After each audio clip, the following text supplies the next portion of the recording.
আপনারা একটি চা গাছ দেখতে পাচ্ছেন। এটির বৈজ্ঞানিক নাম ক্যামেলিয়া সাইনেনসিস। এই চা গাছের যে কচি পাতা রয়েছে, যেটাকে এই চা বাগানে যারা কাজ করেন তাদের ভাষায় ডিগা পাতা, আমাদের চা খাই, সেটা হলো এই ছোট যে কচি পাতাগুলো রয়েছে, সেই পাতাগুলো শুকিয়ে গুঁড়ো করে আমাদেরকে আসলে এই চা খাওয়ানো হয়। আর আপনারা চমৎকার দেখতে পাচ্ছেন যে এই চায়ের গাছে সুন্দর সুন্দর ফুল রয়েছে, একেবারেই চমৎকার ফুল, ঘিয়ে কালারের পাপড়ি আর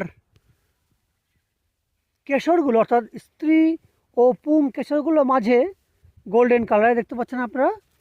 এই হচ্ছে একটি চা গাছ।